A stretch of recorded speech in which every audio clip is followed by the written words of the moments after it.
Welcome back friends, our book summary channel Booksica. The purpose of IS book is to show you this. That overcoming negative thoughts, reaching peace. And how to use your potential for true purpose. Author says, it can be challenging to apply lessons of the monk to a busy life. But that's the lesson, which reduces stress in life. Self-discipline, focus and maintaining relationships in the modern world. Provides advice and exercises to keep. Think Like a Monk, written by Shetty. Author's life changed when he met a monk at the age of 18. At the age of 22, he took vows as a monk. Spent 3 years traveling throughout India and Europe. His daily routine starts at 4 in the morning. Author, as soon as he wakes up, he takes cold shower, meditates and eats. He used to meditate for about 4 to 8 hours every day. The author has today returned to society from his monk life. They are aimed at busy city people. This is to help you apply the monk mindset from my personal experience. If you are new to the channel, then subscribe to the channel. Click on the bell icon, which gives us motivation and to get amazing book summary. So let's start. 1. Identity. Author writes that our identity is like a mirror covered in dust. We don't know who we are. What do we want to become? What do we want? The author explains that cleaning your mirror will not be a pleasant experience. But only once you have removed the dust obscuring your mirror, so you can see your real reflection. You can see by removing the dust. That's who you really are. The author explains the difference between detachment and attachment and says that attachment means doing something in a particular way. In contrast, detachment is about doing something in the best possible way. The problem with attachment is that you think you know the best way. You need to be more thoughtful about those values. Whom you follow. Our values guide us in life. The author gives the example of some special film actors, Heath Ledger and Daniel Day-Lewis. The role these actors are playing in the film. To adopt it in a better way, we use the method of acting. And play that character in such a way that, after leaving the character, one often feels lost. In fact, they start adopting the identity of their character. If you are continuously following your life on the basis of projects instead of your purpose, so you will be lost if these projects fail. When you choose objectives on projects, so you are not at the end of your last journey. Instead, you are at the beginning of who you are going to become. 2. Negativity. We often curse ourselves for our mistakes. Demotivate yourself. Instead of beating yourself up, you should learn the art of forgiving yourself for your mistakes. You should be flexible in your dealings with yourself. If you feed your flexibility effectively, so you will be happy with what life has brought you. Author explains that you should not walk on the battlefield of life without your training and shielding. There are 3 steps to prepare yourself for the negative battlefield of life. 1. How do we start our day? With whom do you do it? What do you think about? This is very important. According to a research, 80% people look at their phone in the morning before their partner. Instead of this, the first thing you do when you wake up in the morning is make something you love. A work of art that inspires you. Or a photo of your family that means a lot to you. Seeing these things first thing in the morning brings positive energy and enthusiasm within you to start your day. This energy and enthusiasm helps you face negative things and challenges throughout the day. On the contrary, it means looking at your phone first. That you start your day by responding to other people's agendas. 2. The author talks about the power of smell. Do you use scent or perfume in your daily life? The biggest reason for peace and positivity in temples. Aromatic things used there like there are sandalwood, musk, incense sticks, etc., which helps in creating positivity and peace. which helps in protecting you from negativity. 3. The author talks. How irrelevant sounds can increase your cognitive load. While living in New York, the author started feeling tired for no real reason, he discovered after reading an academic article. How having irrelevant sounds in your environment can increase cognitive load. If you have news in the background, or nearby drilling is getting louder, so you are wasting 80% of your cognitive load. Try and create an environment where you are intentionally creating sound. For example, choosing music that uplifts you and gives you energy. 3. Intention. Whatever work we do, what is your intention regarding that work? This is a very important thing. Having wrong intentions for the right work can lead us on the wrong path. Author says that your intentions should always be aligned with your actions. Being aligned means looking for the right thing in the right way.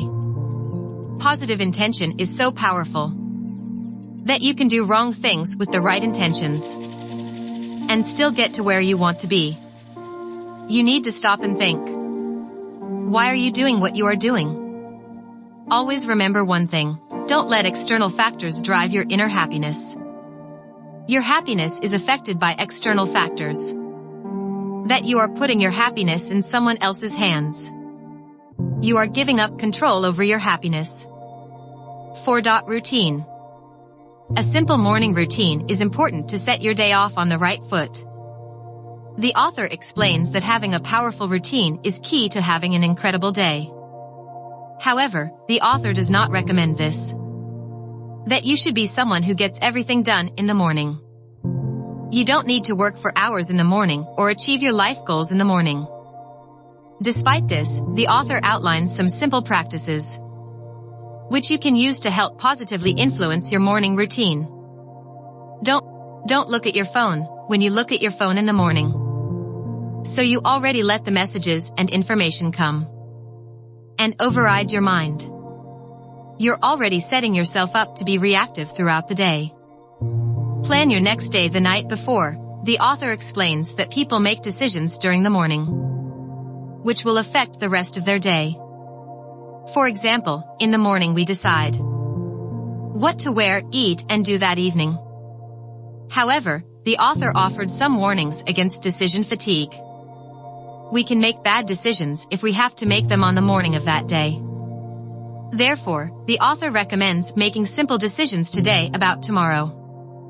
This approach will allow you to make big decisions when you get into the office, because you have not made decisions with normal decisions. Integrate time into your life. The author gives a brief introduction to time. T = thankfulness. Try and be grateful for the things you have in your life, because today you have it. Millions of people don't have that. Find a moment every day, at least 1 minute, to be truly grateful. I = insights. Try daily and take some time during your day for insights. Author listening to a podcast while traveling, or recommends doing so while listening to an audiobook. These mediums will help in growing and keeping your mind active. Doing this can improve your quality of life and well-being. M = meditation. You have to engage in long meditation sessions.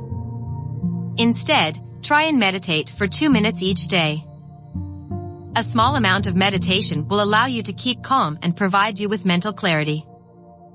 E = exercise. Just 15 minutes of exercise every morning will help you feel energetic when you need it. Location has energy, and time has memory. If you do the same thing in the same place day after day, so you will find your days much easier. 5. Mind. Author explains that his experiences as a monk helped him learn this. Our mind influences our values. We are not the brain, but our brain is important to us, which is a vehicle for decision-making. Our brain is influenced by the movies you watch, the music you listen to, the books you read. The TV is full of information and the brain uses this information to make decisions for us. Therefore, it is necessary that we put good things in our mind. Keep yourself filled with positive energy the more you absorb from negative sources. As news and gossip bother you, the more we envy our values. Judgments are tempered with competition and resentment. This is one way to make sure that you are feeding your mind with positive things. To space peace and silence in your life. The aim is to effectively monitor and evaluate through integration. When you perceive the world around us, create a tune of expectations and responsibilities, so you can start listening to yourself. Silence allows you to distinguish between outside noise and your voice. In the modern world, people are often afraid of being still and alone with their thoughts. So, we go about our days. So we're too busy listening to our ideas. If you listen to yourself, so you will be guided by external factors. Music, videos, and news will be the things to provide you with your purpose. Sit down daily to reflect on how the day went and what emotions you are feeling. Try to go to such an environment every month, which you have never done before. Visiting these new places will help you find yourself in a different environment. If I find joy only in my success, so I'm limiting my enjoyment. But if I can enjoy the successes of my friends and family, 10, 20, 50 people, I experience 50 times the happiness and joy. Who doesn't want that? 6. Relationship. If you don't know who you are, so you won't know what you want from the relationship. After this, you will send the wrong signals and attract the wrong people. All challenges in relationships are solved from the heart. What we are asking for and what we need. Most of us are demanding something from that relationship, which we don't really need. One common thing that people want from their partner is time. However, your partner is unable to spend time with you despite being in the same place. For example, if one of you is sitting on your phone and the other is watching TV, you're not really spending time together. Therefore, the author explains that it is very important to have 3 things in a relationship: presence, attention, and intimacy. That means, along with your partner's presence in the relationship, there should also be his attention and affection towards you. Friends, this was the summary of self-help book Think Like a Monk. After listening to this, you will definitely apply these things in your life and enjoy self-discipline and a meaningful life. If you liked this book summary, then like the video. Subscribe to the channel so you can listen to more amazing book summaries. Let's meet again with amazing book summary.